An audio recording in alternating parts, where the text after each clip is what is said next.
Wait കുറയ്ക്കാൻ നമ്മൾ എന്തെല്ലാം ചെയ്യണു? ജിമ്മിന് പോകുന്നു, വാക്കിംഗ് ചെല്ലുന്നു, കുറെ എക്സസൈസ് മെത്തേഡുകൾ യൂട്യൂബിൽ നോക്കി ചെയ്യുന്നു. പിന്നെ കുറെ ആൾക്കാർ കുമ്പളങ്ങ നീര് കാലത്ത് വെറും വയറ്റിൽ കുടിച്ച് വെയിറ്റ് കുറയ്ക്കാൻ നോക്കിയിട്ടുണ്ട്.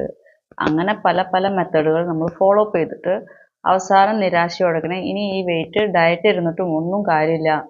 പിന്നെ അവസാനം നമുക്ക് കിട്ടുന്നത് എന്താണെന്ന് വെച്ചാൽ ക്ഷീണം, എനർജി ലോസ്, ഇതൊക്കെയാണ്. അപ്പോൾ ഇങ്ങനെയൊക്കെ കുറെ ട്രൈ ചെയ്ത് അനുഭവത്തിൽ സക്സസ് ആവാതെയുള്ള ആളുകളാണോ നിങ്ങൾ? അപ്പോൾ ഇതേപോലെ തന്നെയാണ് ഒരു കാലത്ത് ഞാനും വെയിറ്റ് കുറയ്ക്കാനായിട്ട് കുറേ മെത്തഡുകൾ ട്രൈ ചെയ്ത് തോറ്റ് തൊപ്പിയിട്ടിരുന്ന നേരത്താണ് എനിക്കും ഒരു കോച്ചിൻ്റെ ഗൈഡൻസോടൊക്കെ എനിക്ക് നല്ല രീതിയിൽ ഹെൽത്തി ആയിട്ടുള്ള ഒരു വെയിറ്റ് ലോസ് ചെയ്യാൻ പറ്റിയത്. അപ്പോൾ അങ്ങനെ ഒരു മെത്തേഡ് ഞാൻ ട്രൈ ചെയ്തപ്പോൾ 100% എനിക്കത് നല്ല റിസൾട്ട് തന്നിരുന്നു. നല്ല എനർജറ്റിക് ആയി. പിന്നെ എൻ്റെ ഏജിങ് പ്രോസസ്സും കുറഞ്ഞു. നല്ല ആരോഗ്യത്തോടെ ഇതുവരെ ഒരു മെഡിസിൻ യൂസ് ഇല്ലാതെ ഒരു ലൈഫിലേക്ക് എനിക്ക് പോകാൻ കഴിഞ്ഞു. അപ്പോൾ ഇതേപോലത്തെ ഒരു ലൈഫാണ് നിങ്ങൾ ആഗ്രഹിക്കുന്നത് വെച്ചാൽ നിങ്ങൾക്ക് 12.5 മണിക്ക് ഒരു ക്ലാസ്സും അതേപോലെ 7:30 PM ഒരു ക്ലാസ്സും കൂടി ഞങ്ങൾ തരുന്നുണ്ട്.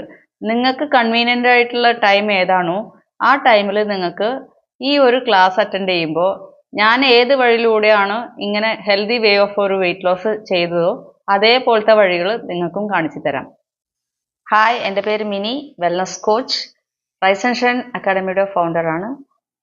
എൻ്റെ ഒരു ലക്ഷ്യം വെച്ചാൽ വെയിറ്റ് കുറയ്ക്കുക മാത്രമല്ല, പരിമിതികൾ കുറയ്ക്കുകയും ചെയ്യുന്ന പുതിയ കാലത്തെ പോഷകാഹാര സമൂഹം കെട്ടിപ്പടുത്തുക എന്നുള്ള ദൗത്യത്തിലാണ് ഞാൻ.